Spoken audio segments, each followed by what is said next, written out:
I'm interested in your concept of a domain, because I think it might be more worrisome than it looks like. Okay. A couple of examples. One is the Russell set exists in the domain of naive set theory, and that blows everything apart. But it does seem to exist in the domain of naive set theory. The other is there is a domain of GRU things. So you said you're going to get rid of gruesome predicates, but I don't think you can, because there is a perfectly well-defined domain of things that are GRU. And then, I mean, the main issue is going to be what is the status of these domains? Because they seem to be, I mean, I don't know if they're metaphysical or ontological, but there's something very robust about them in your theory that we'd like to hear more about which things really are domains and which things aren't domains and how you tell. Yeah, thank you for this question. So the strategy when it comes to the gruesome predicates, I'm happy to commit to their existence. I think there are GRU things.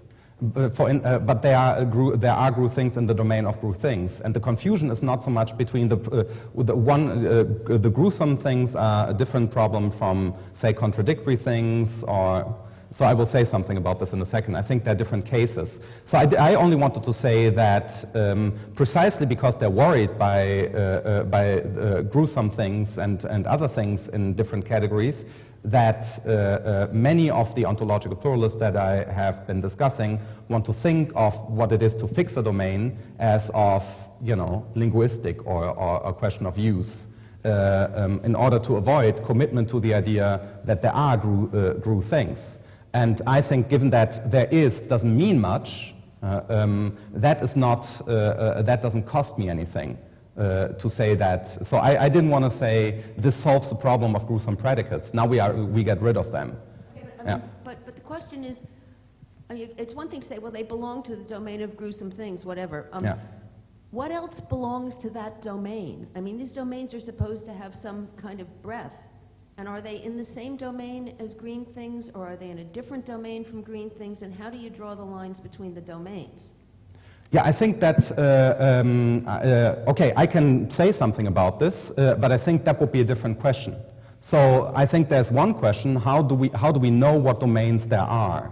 And I think then we have all sorts of criteria about which we can talk. You know, we think, for instance, we have a general inclination to think that, you know, there are in certain kinds of domains, we don't expect there to be contradictory entities. In other domains, we expect there to be contradictory entities. For instance, in the domain of thought episodes or belief systems, we expect contradictions. You know, people contradict themselves, hold contradictory beliefs. That doesn't seem problematic to us, but we don't expect there to be contradictory things in Cologne. And that is, I think, an epistemological question. So how do we do this? And then I would say, well, that depends on specific discourses. So I would not think that this undermines the idea of a plurality of domains. So how do we figure out what domains there are? Then I think, well, there are different answers to this depending on what kinds of objects we are talking about. Or do you think that I need to answer this question in order to commit to the very broad pluralism that I'm suggesting? Well, I think, I mean, I don't know if you need to commit to the pluralism, but to be clear what you're talking about, it would be nice to know this is in one domain, that's in another. This is a criterion for belonging to this domain, that is a criterion for belonging to another. And so, I mean, they seem to need to be kind of sharply individuated. And I didn't see... Oh, no, I don't think that. I think those would be, in my division of labor, those would be metaphysical questions. So then the idea would be, how do all domains hang together? And then maybe, and this would assume that there are overarching principles which guide us in figuring out which domains to accept and which not. But I think that, for instance, well, how do we figure out, I think all existence, all concrete first-order existence questions are not that general. So are there any numbers? I don't think it's a metaphysical question in the sense of, you know, like, given what I know about the meaning of existence or about existence, this gives me, this helps me figuring out whether there are numbers. I don't think so. I think figuring out, well, I think, are there any numbers? I think it's easy to answer, of course, but figuring out how many prime numbers there are, etc. So I would give you a description of how we figure this out rather than a philosophical attempt to individuate a set of criteria that we apply in all cases, such as a domain must never be vague. There can't be a domain of bald men. Mustn't be vague, for instance. I think there might be vague domains, so I don't believe that there is an overall set of criteria.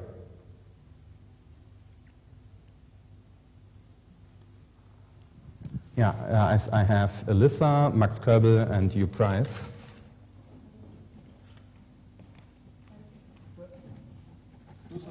Yeah. Oh, okay, same question. Okay, then Max Körbel. Okay.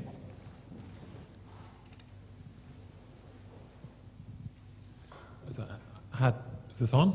Yeah. I had two quick questions. One was also about domain. So, I mean, another question I had about your idea of a domain was kind of one of the main claims you wanted to make was that there are several domains. Yeah, certainly. And so, in order to understand what the significance of that is, one would need to know a little more about what a domain is. When I hear talk of domains, I first think of it must be a kind of set, because okay, yeah. when I read about yeah, domains, yeah. then I think, oh well, then it's in some theory that uses a domain, and it must be a set. But of course, in that context, your claim wouldn't make. No, I'm not exactly. No, I'm not saying that. Claim to say that there are several domains, but there's also one domain. For example, if we have several domains, is there also a domain that contains all the things that are in the several domains? And if not, why not? Presumably, you want to deny that there's. I certainly want to deny that. Contains all the members of the other domains. Yeah. Yeah. So I don't think that domains are sets. First of all, I'm not sure whether we know what sets are. Second, I don't think that sets are very useful in ontology because they're governed by certain principles that make it hard to see to say that it creates problems with vagueness. And what would it mean to say that the domain of history is a set? What goes into the set? So I'm saying the Federal Republic of Germany exists in the domain. The word that I use myself is field of sense. But that might have been more confusing, which is why I didn't say this. Then I would have to say something about field and about sense. But that would be a topic by itself. So let me just say that I think that, for instance, citizens exist in the Federal Republic of Germany. What is it for citizens to exist in the Federal Republic of Germany? Well, it's for them to have a certain normative status. So I think, for instance, in that particular case, the domain is individuated by the Constitution. So the domain of, and that, I don't think there's a set of German citizens. I think that would be the wrong way of looking at it. The set would change, if one German dies, the set will change in a different way from the domain we commonly associate with the Federal Republic of Germany. So that's why I use this. So I don't think sets are the issue here. And if it's correct to say that for something to exist is for it to be describable, objectively correctly describable by more specific proper properties, say certain normative status, then I think the idea that all of this should that there should be a field of all those fields that contains everything that is divided by all of them looks misguided, I think. So why would one expect that there has to be a set of entities or a field of entities or a domain of entities that comprises the number 3, Angela Merkel, and the current King of France as described in the novel The Current King of France? Is there one? I mean, maybe it's not interesting, but is there one? I don't think there is one. I think we have all sorts of evidence against there being one, and I think the only pressure for believing, why would it be a default assumption that there should be one? This is how I would go about this. So, why have people thought that there is one? First of all, okay, so here's the broad idea of the argument against there being one. If existence means, so let's imagine I have established the following claims. For something to exist is for it to appear in the field of sense, where this is a different name in order to say, highly general and functional. Let's call it appearing in the field of sense. Sometimes appearing in the field of sense is belonging to a set. Sometimes it's being part of a whole. So there are different, sometimes it's being a member in a series, as the number 3 appears in the field of sense of natural numbers, means it's part of a series, or it's an element in a series. Sometimes it means this, and sometimes it means that. So if that's the right way of going about this, why should there be exactly one list of all things that are shared by all these? So I don't see anything that speaks in favor of it. So I think I'll pass it on to Hugh. I have another question, Yeah. but maybe Yeah, I should okay. first give Hugh a chance. Thank you, Markus. That was very interesting. You invited me to say something about the quote, the relationship between my views and yours, and I think it's a very interesting question. I mean, in one sense, I'm very sympathetic to your conclusion, the pluralism and the rejection of the idea that there's a single world. But I think in a sense I'm coming to it from a direction which is orthogonal to yours, because it's very much more linguistic. It's very much more tied to the idea that esoteric vocabularies have multiple functions. And so the way I get to the idea that there can't be such a thing as a single sort of totality world is via the idea that if we just think of the world in the intuitive sense as everything that is the case, all the facts, all the truths in a deflationary sense of truths, there can't be such a totality because there's no totality of esoteric discourses. There's no totality to the kind of functions that we might turn out to put esoteric language to. And so my project is sort of driven from that linguistic direction, which is, I think, missing from yours. Yes. I'm not clear about whether it could be sort of laid on top of yours, whether you could add this kind of multifunctional linguistic story to your story about domains. And so there might be some interesting cases in which what you wanted to say about why we settle on a particular domain did have something functional in my sense. And if that were the case, then the stories would come closer together. Yeah, I think that I need not deny, and I don't even feel like I should deny that set of arguments. I should have, by the way, listed, like, this would go in my way of looking at it, this would probably fall under MMN2, so maybe I should give it a different name I don't think it would, because I think the what I was calling the multifunctionalism is missing an from, independent option. I don't know Ravain's work, but I think it's missing from. Yeah, so you would say, I can see that. There's a bit of it in Putnam, but it's. Maybe I could have an option. I mean, like I should maybe add something and call it pragmatism, and then there are different ways of reading what pragmatism is that would hinge on a commitment to this kind of story. I mean, the crucial thing that it hinges on is the rejection of representationalism. Because that's the thing that allows you to use fact and so on in this deflationary sense. I'm very happy with that. So I think that I'm very happy with that, as long as it does not commit me to views of the form, which it probably doesn't in your account. But I want to say something like we have biology and German literature studies, not just as a function of esoteric practices, but because there's literature and there are animals.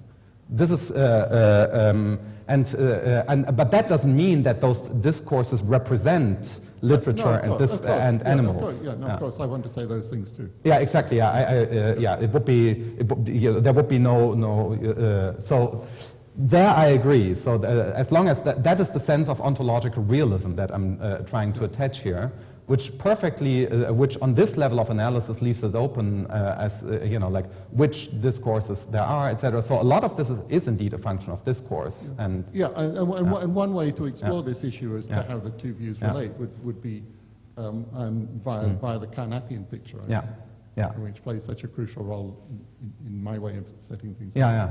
Yeah, it's also in the background here. Let me just add something about, I think that I do have an a prioristic argument for ontological pluralism in this sense. It goes something like this. So let's say existence is not a proper property. Well, what kind of property is it? Then there's the view that it's the metaphysical property for something to belong to the world. But if that's the view, so if you think there's exactly one view, one world, and to belong to that world is for something to exist, then I want to know, does the world exist? Okay, so if the world exists, then in that picture, it would have to be an individual in the world, which looks nonsensical, which is why Kant has said, haha, that's why existence can't apply to the world, and Heidegger says, which is the craziest view in the area, not a view, he says, the world does of course not exist, but it whirls. So that's not very helpful. But I think that this is the ontological difference. And so now I want to repair the problem with this, and I say, well, this problem goes away if there are many worlds in that sense. So if there are many such things, then I can perfectly well say that for something to exist is to belong to a domain without generating the worry of the world problem. So that's the line of argument. That's what, as a response to Markus Gabriel. So I do feel like there's this a prioristic argument that's in the background. But this only leaves me with a very general picture that I then need to fill out, which kinds of this, and then I think part of filling it out would be the story that it's really part of things that we need to say about assertion that there is such a manifold. So the multifunctional story about our practices nicely corresponds to that ontological insight. Yes, I think we also want to think about the function of the existence talk. Which is not something that, something I've been trying to think about with some of my students. I'm not sure what the upshot of that would be. I mean, the upshot might be that by the lights of my kind of pragmatist, you still came out looking a little bit too metaphysical, because in some sense you were taking existence more seriously than one would after one had done this kind of pragmatist story on the existential exactly. And I think that it's true. I think that I take existence more seriously, but I also want to accept the lessons from the pragmatist story, which is why I draw that distinction between ontology and metaphysics. That's really the reason. So I think that ontology, even though a very deflationary discipline, still gets it. And it's not metaphysical. So that's why I draw the line in a different way, in order to avoid objections of this form coming from that front. That's really part of the motivation for coming up with this different division of labor. So it is more substantial, but it's not it's not substantial in the metaphysical sense of substantial. Yes, 1, 2. So I just do right to left, and then right to left. So much. Then we have 5 more questions. We still have time, right? Do we? Okay. I was hoping to have you say a little more about the contrast between ontological realism and anti-realism. I noted that this wasn't a place where you, on the handout at least, officially took a position, but I gathered, and especially in reply to Hugh, that you're endorsing the realist doctrine there. There is, it seems that there's something that leads people who would agree with a lot of what you say to be uncomfortable with that slogan. One reason came up in the exchange with Hugh, namely understanding it in terms of representationalism, taking the mapping in a representationalist way. I was wondering if there's another reason why one might be uncomfortable with the slogan and one might be tempted toward the ontological anti-realism, but without having good reason to endorse it, namely this. Might the thought be that we can't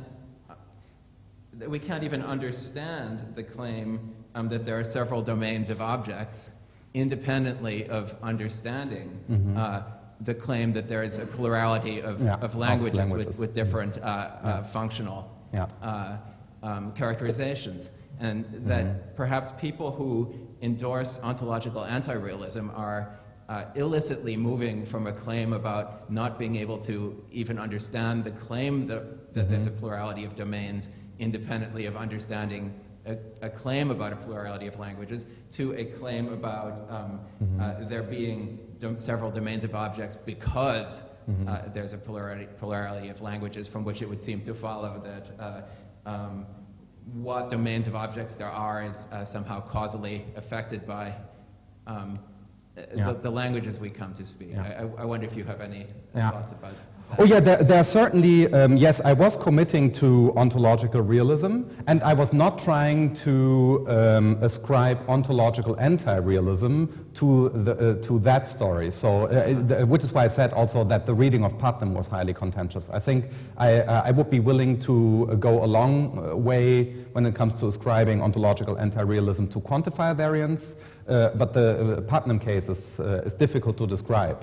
But let us say there is, so there are different views, but I would think that those views are not ontological. So I would say there's the further very important issue, and I would totally subscribe to the view that understanding ontological pluralism, or making sense of ontological pluralism when it comes to specific cases, involves making sense of exactly what you have said. So understanding the plurality of domains and understanding the multifunctionality of languages hang together in a very important way.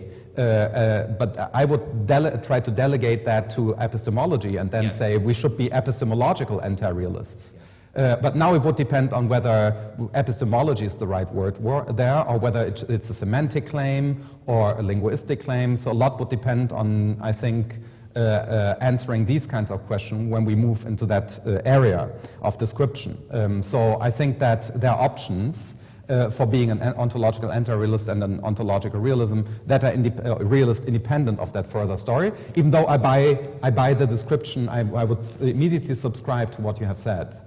And on the mapping, let me just say that I have all the minimalist sympathies in the world. I think there, in the crisp and right sense of the term, there's a perfectly innocent correspondence language captured by platitudes. That's intended here. So I did not mean mapping as anything very substantial, say, as a kind of causal relation between mental states and what there is, say. I want this to be as minimalist, all of it, as it gets. Thanks.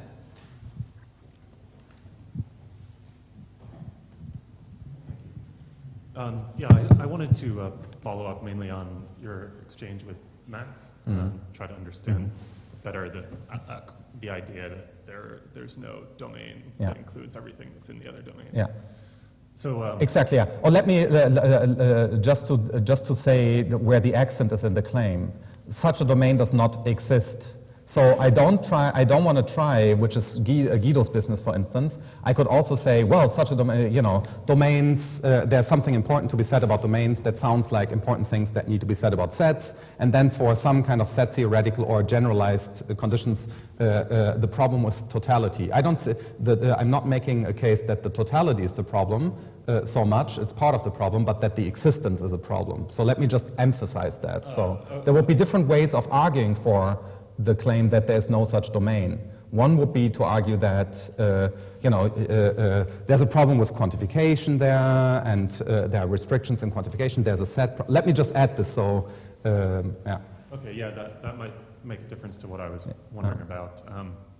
So what I was thinking is that the reason it seems to me that people are tempted to think there is some one super domain is that once we get into the philosophy seminar room and we're trying to describe some sort of pluralist view, we end up saying things like, well, there are these different domains, and then someone says, oh, so there are things in each of those domains, and if you say, well, no, there aren't things in each of these domains, and they say, well, then there aren't all those domains. There's just whichever one you think there are things in. So you have to say, okay, yes, there are things in each of those domains. But then someone wants to say, well, okay, if there are things in each of those, then all of those things are available to be talked about because you're doing it right now. Yeah, and then that's the world.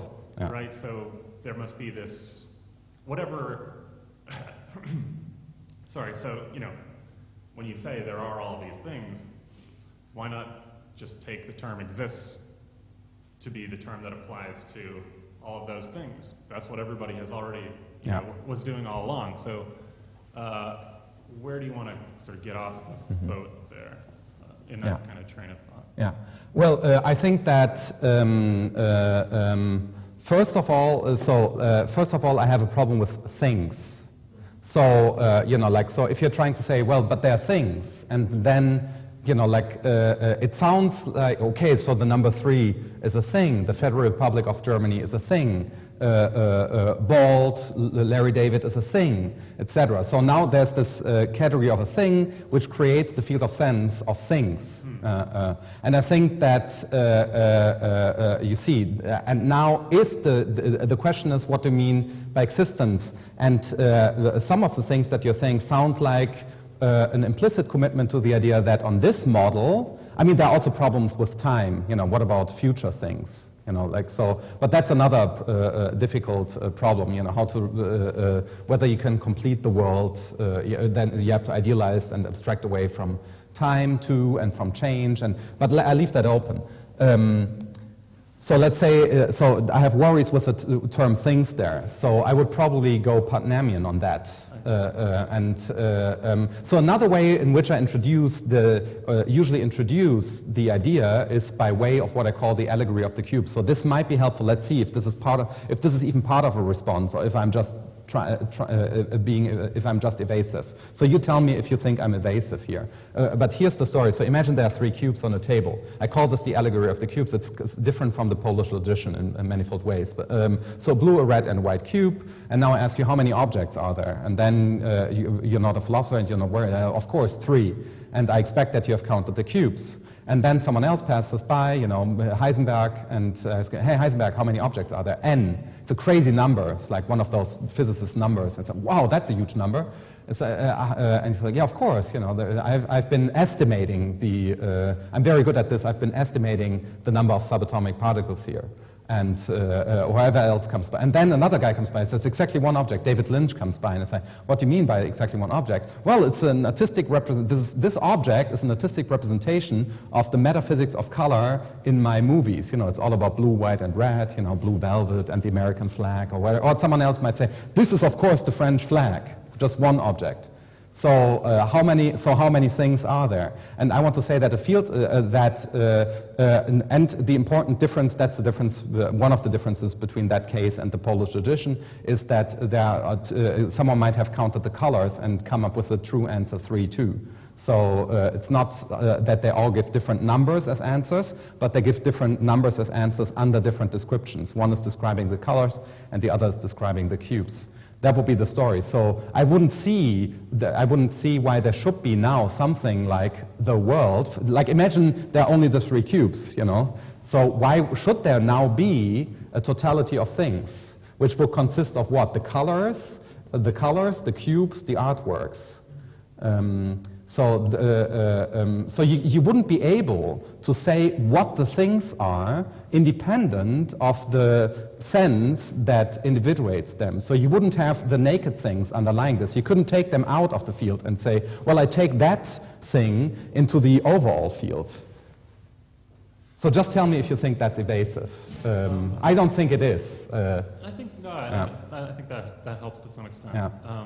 Well, one thing that I sort of still wonder is there any sort of neutral term that you could use to describe the populations of each of the domains? Yeah, I use the term object myself, but I think object is like existence, highly general. So if I speak about object, I think I'm using a very general language which should not misguide me into thinking that there are objects. So I think that the statement, there are objects, is, as Wittgenstein has pointed out, but for very different reasons, so forget his name, but I think there's something nonsensical about this.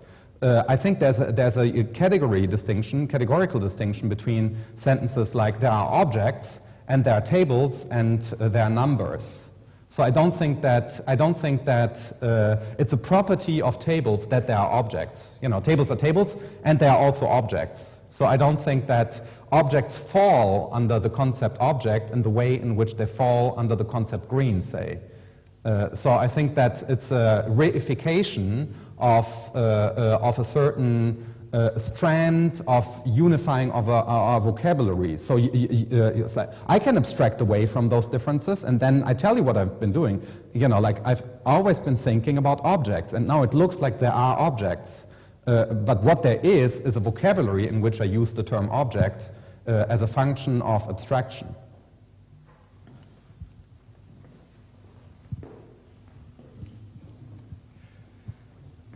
Let me raise just one more question about the plurality of domains.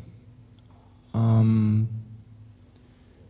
was wondering whether there might be a difference between the claim that there are several domains and the other claim, that, which is quite different actually, that there are several different worlds, which is the way you put it at some point in the question period right now.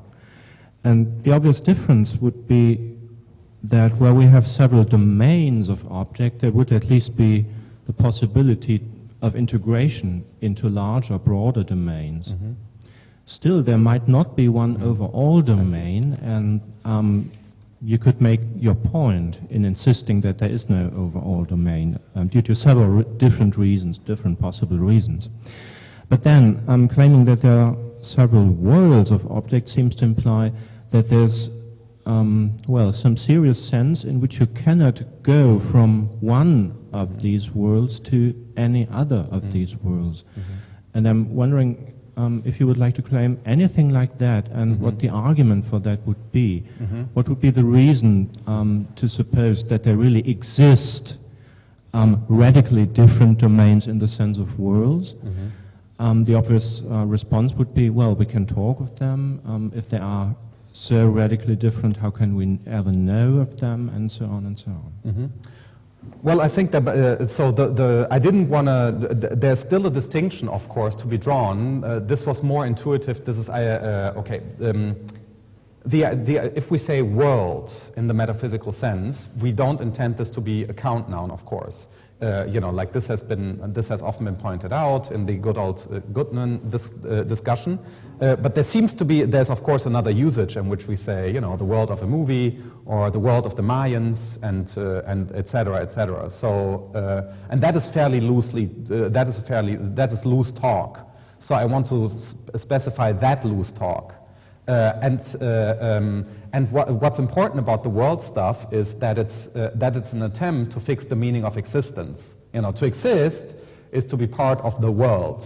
So it's a relation between a field. You know, the field metaphor comes from Kant here. He says the world is the field of possible experience, Feldmilcherfahrung. That's where the metaphor comes from. It's a relation between a field and what appears within that field.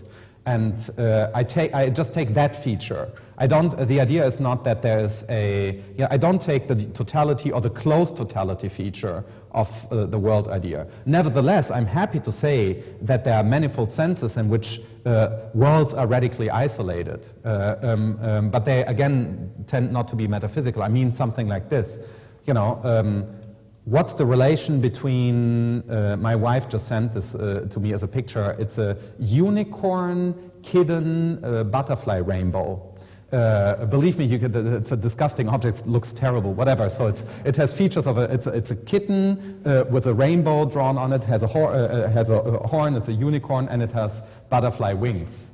And so what's the relation, and now imagine someone writes a novel about this. So what's the relation between that and unobserved quasars? So, and I think that, well, they're radically isolated in some sense.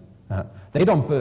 Most people, they don't belong to the same world. They do now belong to this. There is a domain to which they both belong. You know, I've been talking about them now. I've been bringing them together.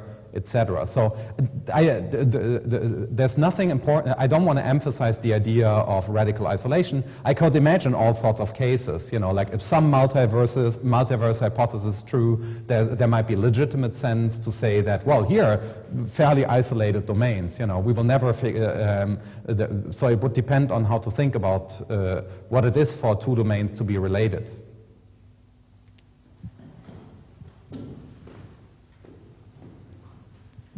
Thanks very much. I have a question okay. it's sort of quite along a quite different axis, really. But a historical observation and then the question. These various views about the character of existence that you were running through us on the way to your own conclusion, they remind me of nothing so much as the sort of ancient deliberations about the same question. Yeah. If one goes to Parmenides, one has no sense that he thinks that being is equivocal, but then with Aristotle, early Aristotle thinks that there are multiple senses of being. Later Aristotle develops the theory of focal meaning, whereby something like the relativity of the notion of being seems to be in play. Relativity, namely to a category, a specific category or other. And Protagoras is perhaps a case in point as well. Protagoras either is multiplying senses of being, or he's relativizing a univocal sense of being to different species, different cognizers.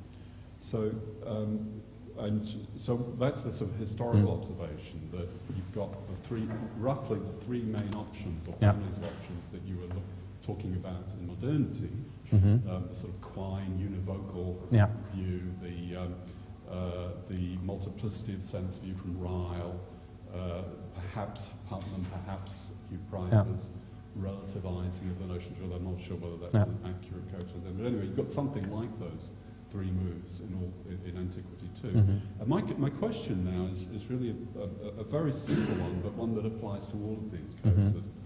It's that when people come and say, okay, so we've got multiple senses of being, or being is a relative notion, are they doing this as it were, an analysis of what the term already means, as it's used commonly, or rather as something more like a proposal to get us out of difficulties that our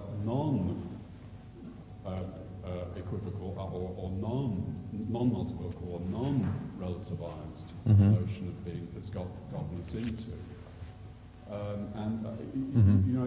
From some points of view that may look like not a very interesting question. From others it looks like a very interesting and kind of big question.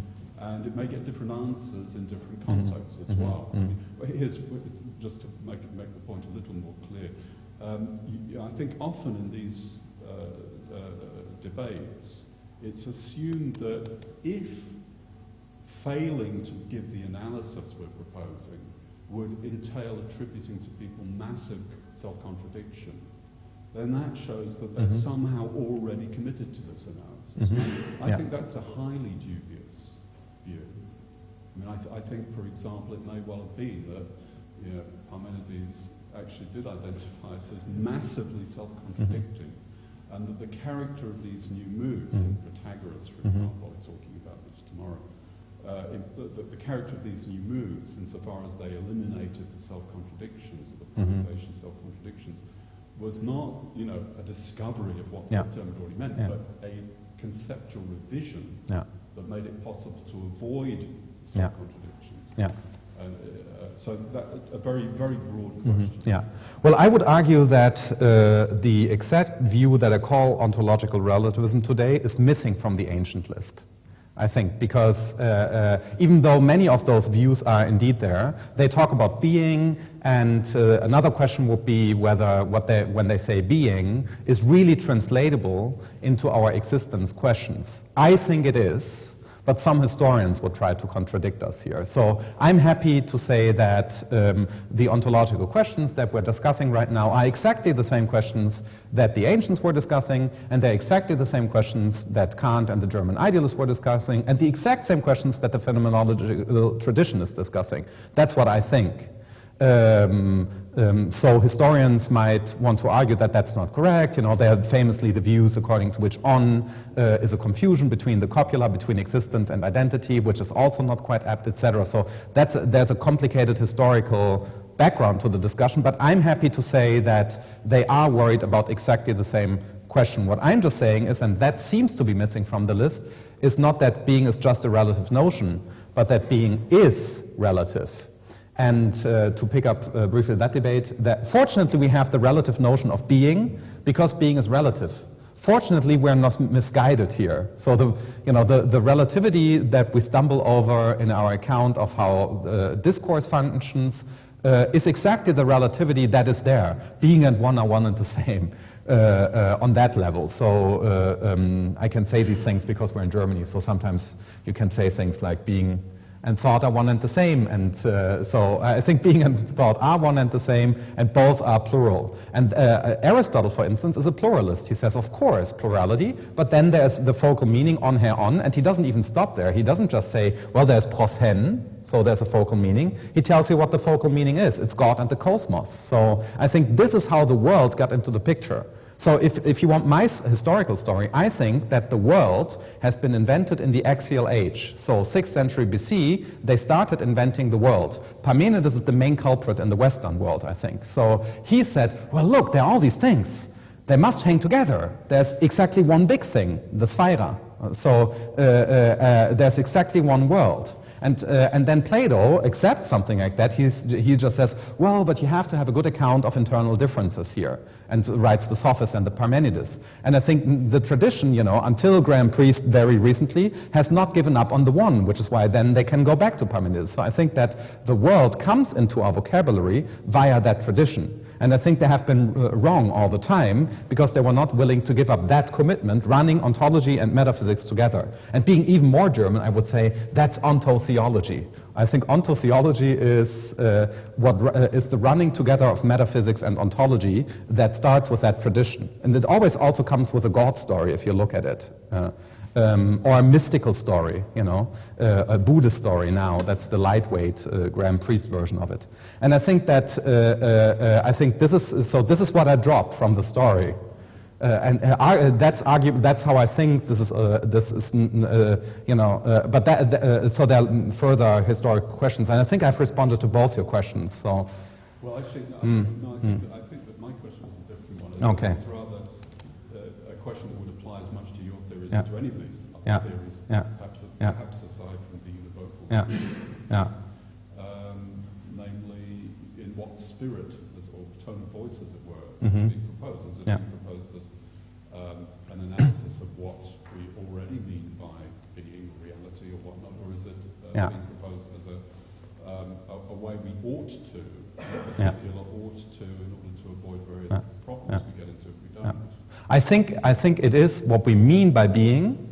I think that's what we mean by being, and I think that we are right about that. It's just that we got confused because we have this other term in the language, world, and they have become associated. So I think being is fine, or existence is fine, but there's the bad term, and it has been associated with a good one. So that this would be the account. Thanks. Great. Well, I think we should probably pause there, and thanks Markus Gabriel very much for his talk, and so we can move on to the next talk.